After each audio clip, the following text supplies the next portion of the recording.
Hi, I'm Narry Kim from RNA Research Center at the IBS. I also work at Seoul National University. In the last part of my presentation, I talked to you about how microRNAs are generated and regulated. In this talk, I will talk to you about a type of RNA modification called tailing, which controls microRNA biogenesis and other types of RNAs, including messenger RNAs. So, more than 100 types of RNA modifications have been described so far. RNA modification can be on the base or the ribose residues. Additionally, the nucleotides can be added to or removed from RNA. My lab has been particularly interested in the 3' part of the RNA, which we call tails. In this presentation, I'm going to show you some of the data from the lab that demonstrates that sometimes a tail can actually change the fate of the RNA. So this line of the study began when we were studying the microRNA pathway. As I explained to you in the first part of the talk, microRNA biogenesis involves Pol2, Drosha, X-protein 5, dicer, and argonaute. And mature microRNA were thought to be a single species. But in fact, if you look at the deep sequencing data, here on the left, the numbers indicate the relative abundance of the microRNA species. Apart from the most abundant reference sequence, you can also find additional isoforms.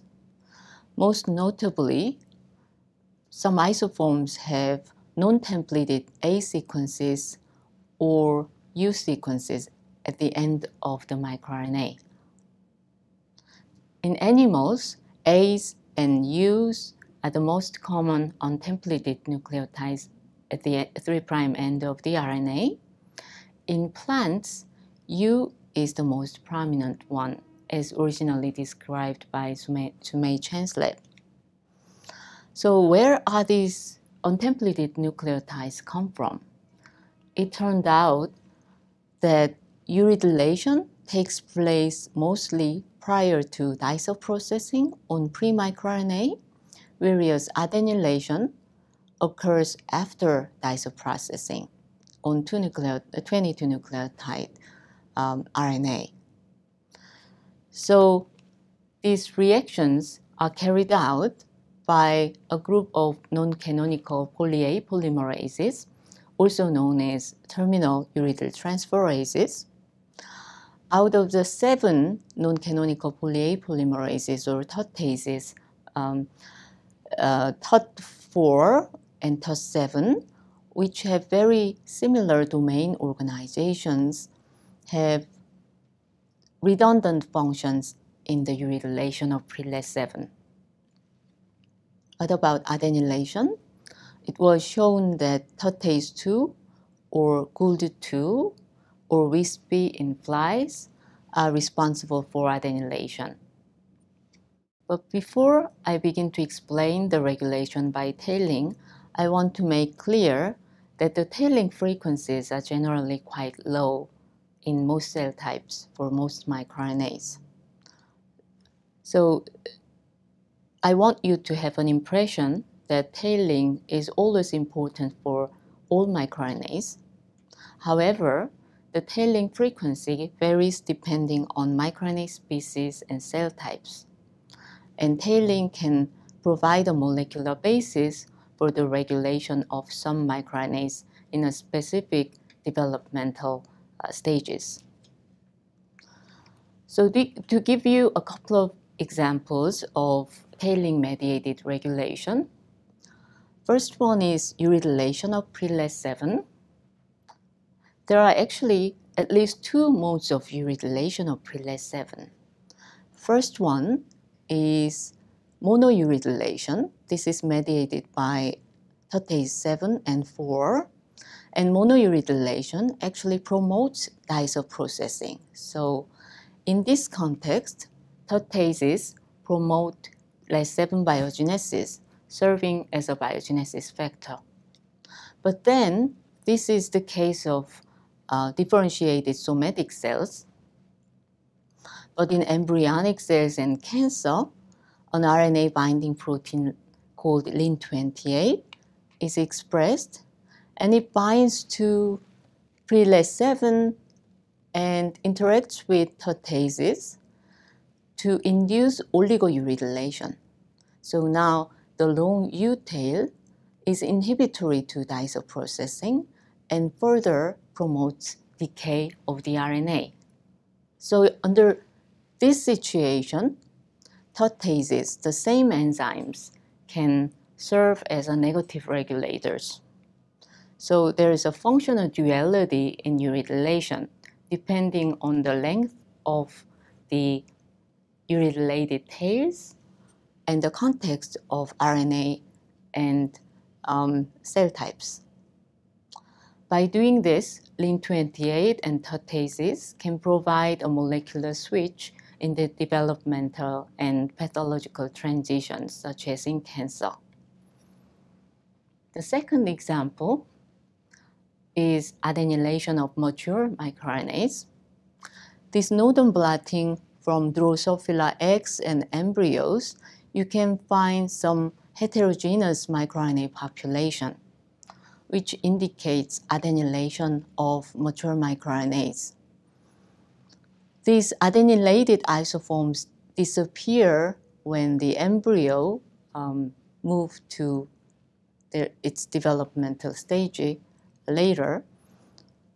It turned out that the same pattern is observed in other animal species, such as in sea urchin and mouse, suggesting that this is a conserved mechanism.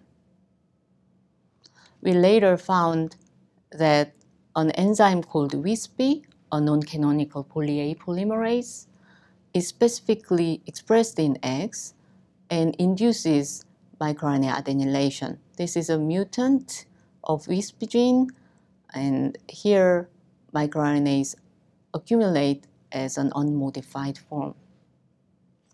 So we found that microRNAs are dynamically controlled during late oogenesis and early embryogenesis.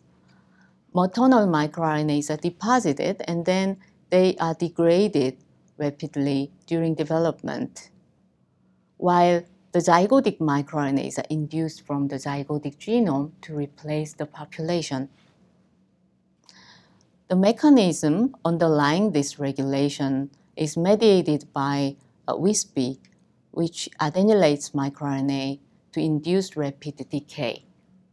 So WISPy-mediated adenylation may contribute to the clearance of maternal microRNAs during this interesting dynamic developmental transition period.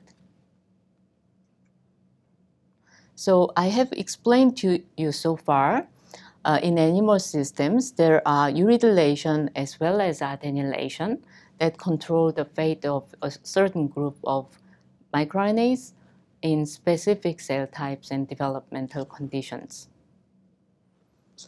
So moving on to other pathways, mRNAs are also known to have tails, canonical polyA tails, but we were curious if there is any other types of non-canonical tails on mRNAs. We were also curious if we could investigate the function of these tails by measuring polyA tail length at a genomic scale and at high resolution. The other methods such as nodon blotting and microarray have been developed, but the resolution and the scale was not good enough to look at transcriptome effectively. So we developed a technique called TAIL-seq, which is to sequence the 3' terminome. Just to briefly explain to you the protocol, total RNAs were enriched with mRNA by size fractionation and ribosomal RNA depletion. This was ligated to the 3' adapter that contains biotin residues, so that after partial digestion, we can pull down the 3' most fragment by using streptavidin bead. The fragment was then ligated to 5' adapter and further amplified by RT-PCR, and we carried out paired-end sequencing. To get 51 nucleotide from read 1 and 251 nucleotide from read 2. Read 1 is used to map the RNA to get the identity of the transcript, and read 2 is used to determine the tail sequences. Using this method, we could precisely determine the very end sequences of RNA. But one challenge that we had was because of the homopolymeric nature of polyA tail, if you go deep into the tail, the sequencing quality becomes really bad. So it was very difficult to get the sequences right. To overcome the problem, we collected the fluorescence signals directly from the sequencing reaction and looked at the images from the sequencer and noticed that there's a transition between polyA sequences and non-polyA sequences. And we could convert the information to calculate relative T signal, and it gave us to determine the state of the sequence to call for the polyA tail length. So we were able to measure accurately the polyA tail length of mRNAs. So this was quite useful, and let me show you some examples of TAIL-seq reads. These are the random reads that match to the p53 mRNA.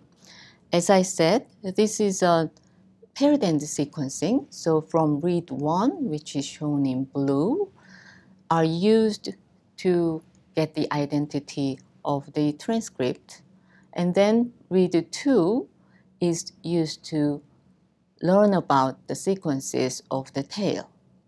From this data set, we could determine precisely the polyA tail length of the mRNA. In addition, we could, of course, look at the 3' end of RNA to find some interesting terminal modifications, such as uridylation and even guanylation. So TAIL-seq is very useful in studying the regulation of polyA tail.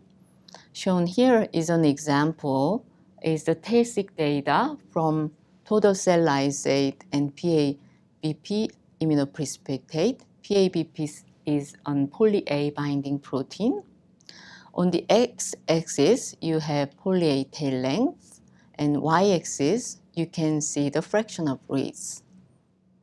This is a duplicated experiment, and you can see that input or total cell lysate give a very reproducible result. And from this distribution, you can learn that the median polyA length is typically between 60 to 100 nucleotide in mammalian messenger RNAs, which is shorter than previously anticipated. You can also learn that PABP, as you would expect, binds preferentially to long polyA tails. PABP is known to span 25 nucleotides. So on average, a polyA tail can accommodate only 2 to 4 PABP molecules. You can also use this technique to study the 3' end modification of mRNA. For instance, you can study uridylation of mRNA. We were actually quite surprised to see such widespread distribution of uridylation on mammalian mRNAs. This suggests that perhaps uridylation is an integral part of mRNA life cycle.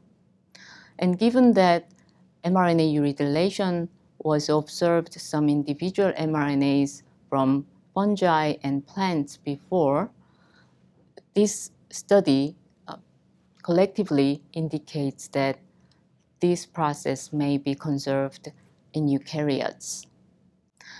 To find out the function of uridylation, we searched for the enzymes that are responsible for uridylation and found that TAIL-4 and 7 mediate mRNA uridylation.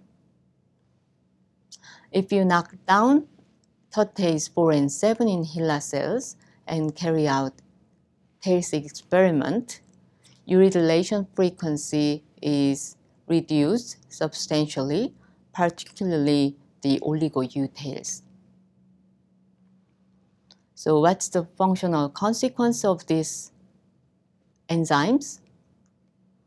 To find out, we knocked down TAIL-4 and 7 and treated the cells with actinomycin D and carried out RNA-seq experiment to measure the stability of mRNAs, and found that compared to control in TUT4 and 7 depleted cells, half-life of mRNAs were globally increased, indicating that TAIL-4 and 7 facilitate mRNA decay. So our study told us that Oligo U-tail serves as a decay mark for mRNAs, as well as for pre-microRNAs.